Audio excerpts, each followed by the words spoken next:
Welcome to கதை திரட்டு audio books. இந்த வீடியோவில் நம்ம என்ன கதை கேட்க போகிறோம்னா, சிரித்தாலும் கண்ணீர் வரும் சிறுகதை. நம்ம சேனலை இது வரைக்கும் சப்ஸ்கிரைப் பண்ணாதவங்க சப்ஸ்கிரைப் பண்ணுங்கள். பக்கத்தில் இருக்கிற பெல் ஐகானை கிளிக் பண்ணி ஆல்ங்கிற ஆப்ஷனை ப்ரெஸ் பண்ணுங்கள். ஸோ தட் நம்ம போடுற கதைகளை உடனுக்குடனே நீங்கள் கேட்கலாம். வாங்க கதைக்குள்ளே போகலாம். கிணற்றடியில் அமர்ந்து வானத்தை வெறித்து பார்த்து கொண்டிருந்தாள் கார்த்திகா. அவள் கணவன் மாணிக்கம் அவளிடமிருந்து பறித்து கொள்ள இயலாத ஒரே ஆனந்தமான விஷயம் அதுதான். மாலை வெயில் அவளது வைர நகைகளின் மீது பட்டு வானவில்லாய் வண்ணங்களை சிதறியது. வானத்தின் நீளத்தை ஊடுருவி துளைப்பது போல இருந்தது அவள் பார்வை. வானம் ஒரு தாயா? மேக கூட்டங்கள் அருகே இருந்து விளையாடும் அவளுடைய குழந்தைகளா? கார்த்திகா தன்னைத்தானே கேட்டு கொண்டாள். குழந்தைகளின் நினைவு வந்ததும் கண்கள் வெள்ளமாய் நீரை பெருக்கின. கழுத்திலே அணிந்திருந்த டாலரை திறந்து அதிலே வடிக்கப்பட்டிருந்த எனாமல் போட்டோக்களில் சிரித்து கொண்டிருந்த மகனையும் மகளையும் அன்பு கனிய முத்தமிட்டாள். கண்ணீரை துடைக்க நீண்ட கையின் பொன் வளையல்கள் எழுப்பிய ஒலி கேட்டு கன்றுக்குட்டி வெறுவி திரும்பி இவளை கண்டு சாந்தப்பட்டது. மா, யாரோ ஒரு பரிச்சயம் இல்லாத குரல் வாசலில் ஒலித்தது.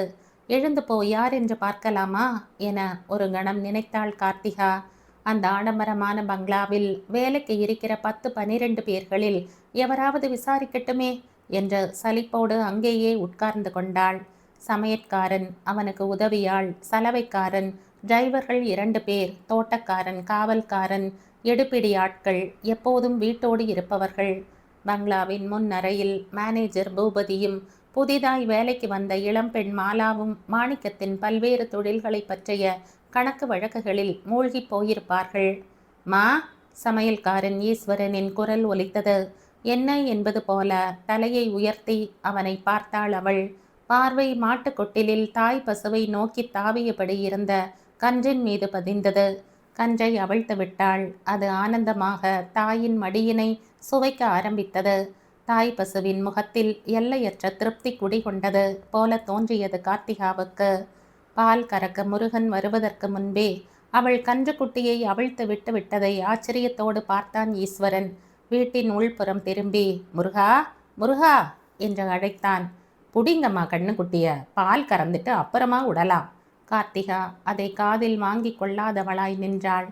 பசுவின் மையிட்டார் போன்ற கருவிழிகளில் தெரிந்த திருப்தியும் ஆனந்தமும் இடம்பெயர்ந்து இவளுடைய இதயத்துக்குள்ளே குடியேறுவது மாதிரி இருந்தது. மாலை வெயிலின் இதமான மஞ்சளும் துள்ளும் கன்றின் உற்சாகமும் உள்மனதின் சோகமும் வினோதமான உணர்ச்சிகளின் கலவையான கனத்தில் இதயம் ஆழ்ந்தது. மனம் கனத்தும் களைத்தும் போகிற ஒவ்வொரு சமயத்திலும் அதற்கு வடிகாலாக இருக்கிற அவளுடைய கவிதை நோட்டுக்காக கைகள் பரபரத்தன. உள்ளே இருந்து பால் பாத்திரமும் கையுமாக ஓடி வந்த முருகன் குறுக்கிட்டு விட முடியாதபடி கன்றின் அருகே வந்து நின்று கொண்டாள் அவள். சாயங்கால காப்பிக்கும் ராத்திரி பாலுக்கும் என்ன பண்ணுறது இப்ப? முருகன் திகைப்பு தொனிக்க அக்கறையுடன் கேட்டான். மா, ஐயா யாரோ ஒரு பெரியம்மாவை அனுப்பிச்சிருக்காங்க. என்று அந்த செய்தியை அங்கீகரித்துவிட்டு பால் குடிக்கும் கன்றை பார்த்தபடி நின்றாள் அவள். கன்றின் கடை வாயில் பால் நுரையாய் ததும்பியது. கோடாய் வழிந்தது, தரையில் சுட்டியது. அந்த கன்றின் கடை மாயை தான் அணிந்திருந்த பட்டுச்சேலை முந்தானையினால் துடைக்க வேண்டும் என்ற ஆர்வம் நெஞ்சத்துள் அலையாய் கிளம்பி சரிந்தது. தலையை உயர்த்தி இவளை பார்த்த பார்வையில் கன்றின் கண்களில் கட்டற்ற சந்தோஷமும் நன்றி உணர்வும் பளிச்சிடுவதாகப்பட்டது. கள்ளமற்ற அந்த விழிகள் மறுகணமே பிரிந்து வாழும் அவளுடைய குழந்தைகளின் மேலான அவளுடைய ஏக்கத்தை அதிகரித்தன. சமையற்கட்டை தாண்டி டைனிங் டேபிளை கடந்து பெரிய ஹாலை தாண்டி வரவேற்பறையை கடந்து அவள் நடந்தபோது வீட்டு வேலைக்காரர்களும் அறிமுகமே இல்லாத இரண்டொருவரும் அந்த ஹாலின் காஷ்மீர் கார்பெட்டின் மீது அமர்ந்தபடி வீடியோவில் ஏதோ ஒரு தெய்வ மனம் கமழும் பக்தி படத்தை பரவசம் ததும்ப பார்த்து கொண்டிருந்தனர். வெளியே இருந்த போர்ட்டிகோவில் நின்றிருந்த மூதாட்டி இவளை கண்டதும் மூச்சிறைக்க ஓடி வந்து நமஸ்கரித்தாள். தனது கையிலே இருந்த துண்டு சீட்டை நீட்டினாள். அதில் மாணிக்கம் தன் கைப்பட ஒரு தொகையை குறித்திருந்தான். எதிர்பட்ட மாலாவின் கையில் அந்த சீட்டை தந்துவிட்டு பக்கவாட்டில் இருந்த தனது படுக்கை அறைக்குள் நுழைந்து கட்டிலில் தடால் என சரிந்தாள். அணிந்திருந்த பிரெஞ்சு ஷிஃபான் புஷ் என்று அமங்கிற்று. பார்வை குழந்தைகளின் போட்டோவில் நிலைத்தது. நடந்து போகும் கார்த்திகாவை வழக்கமான வியப்போடு பார்த்து கொண்டே நின்றாள் மாலா. அலங்கரிக்கப்பட்ட அழகிய பதுமை போல முகப்பூச்சும் தங்க வைர நகைகளும் நவநாகரிகமான சேலையுமாய் கண்ணை பறிக்கும் கார்த்திகாவின் எழில் முகத்தில் சதா ததும்பும் சோகமும் ஒற்றை சொல்லிலேயே உரையாடும் அவளது பழக்கமும் புரியாத புதிராக இருந்தது மாலாவுக்கு. மேனேஜரின் முன்னே நின்றவாறு, என்னங்க இது? சீட்டை காட்டி விசாரித்தாள் மாலா. ஓ, நீ புதுசா வேலைக்கு சேர்ந்தவ இல்ல, உனக்கு தெரியாதுதான். யாராவது கல்யாணம், படிப்பு, வைத்தியம், சாவு, அது இதுன்னு கஷ்டத்தை சொல்லிக்கிட்டு ஐயா கிட்ட போயிருப்பாங்க. அவர் இவ்வளவு பணம் கொடுத்து அனுப்புன்னு எழுதி கொடுத்து விடுவாரு, பூபதி சொன்னார். பின்ன ஏன் அம்மா எங்கையில் தந்துட்டு போறாங்க? கொண்டா இங்க. அது அப்படியே பழகிடுச்சு. கல்யாணமாகி வீட்டுக்கு வந்த இந்த 10 வருஷத்துல அவங்க காசு பண விவகாரத்துல எல்லாம் தலையிட்டு நான் பார்த்ததே இல்லை. பீரோ எப்பவும் திறந்திருக்கும். நாங்கள் யாராவது தான் எடுத்து கொடுத்து அனுப்புவோம். என்ன அப்படி ஆச்சரியமா பார்க்குற? எல்லாரும் ரொம்ப நம்பிக்கையான ஆளுங்க. ஒவ்வொருத்தருக்கும் ஐயா செஞ்சிருக்கிற உதவிக்கு தோலை செருப்பா தச்சு போடலாம். யாருக்கும் காசை எடுத்துக்கலாம், நகையை திருடிக்கலான்னு தோணாது. போக போக உனக்கே தெரியும். இந்த காலத்தில் இப்படி ஒரு தர்ம பிரபுவா என்ற எண்ணி திகைத்து போனாள் மாலா.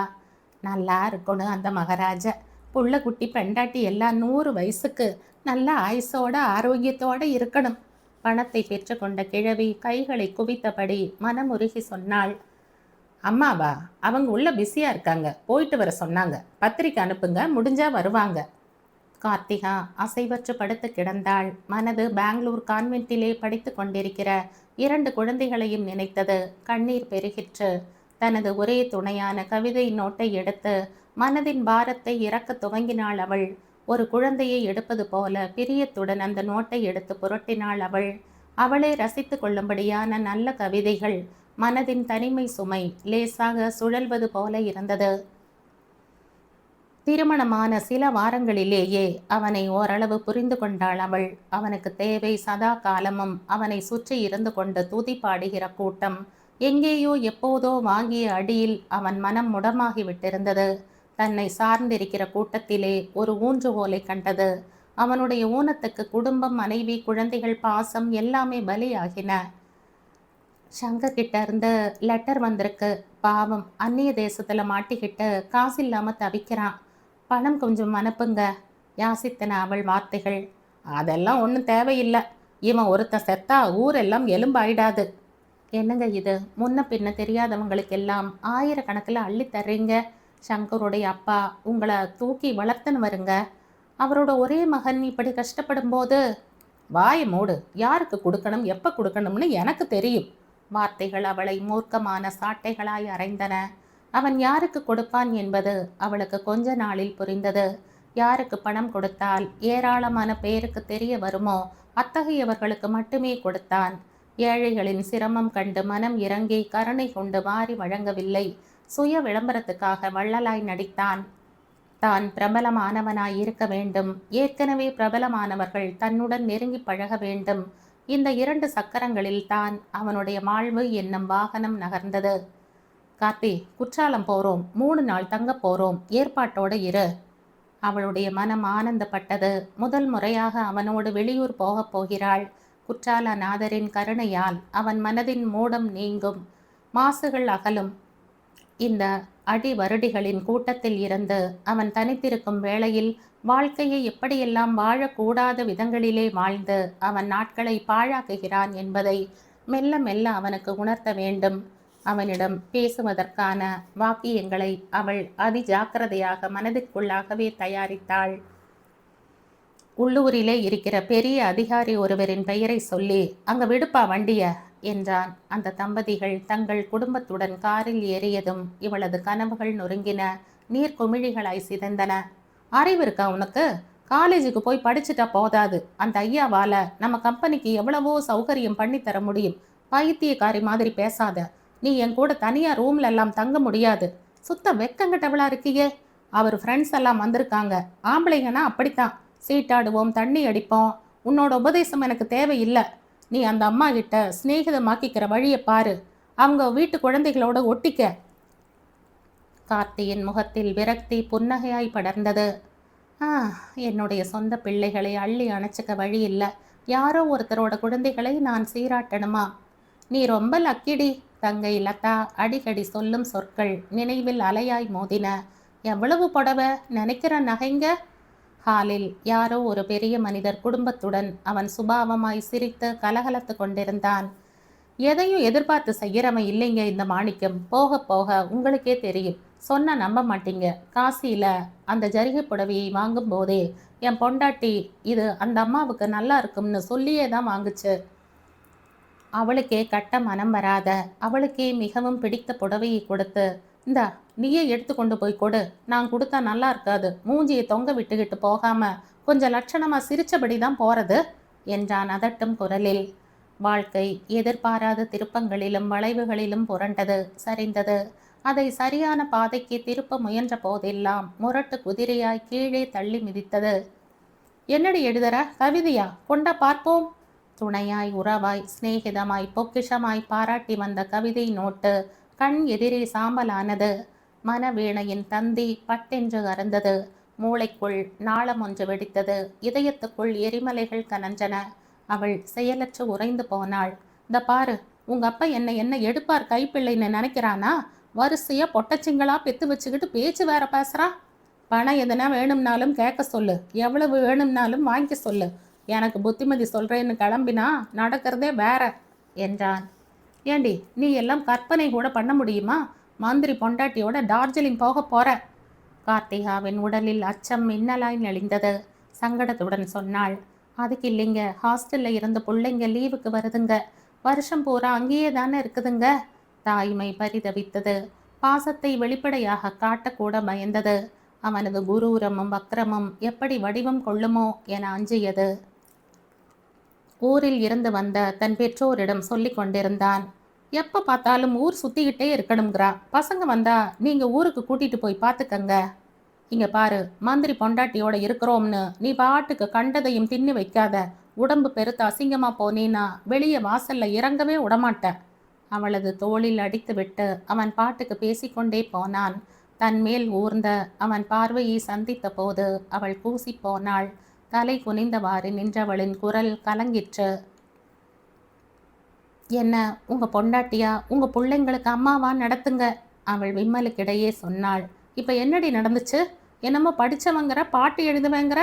கட்டிக்கிட்ட புருஷனுடைய கை காரியத்துக்கு ஒத்தாசையா ஒரு பொண்டாட்டிக்காரி இருக்கணும்னு தெரியாதா? நான் போடுறத சாப்பிடுவேன், வாங்கி கொடுக்குற நகைங்களை போட்டுக்குவேன், எடுத்து கொடுக்குற சேலையை கட்டிக்குவேன். நான் சொல்கிறத மட்டும் செய்ய மாட்டியாக்கும்? சும்மா விசும்புனீனா பாரு, மூடிடி வாய கையால. வாக்கியத்துக்கு வாக்கியம் அவனது இரும்பு கரங்கள் இடியாய் இறங்கின அவள் உடலில். தளர்ந்து சரிந்து துவண்டு போனாள் அவள். இப்ப என்ன, உன்னை மந்திரியோட போனா சொல்லிட்ட?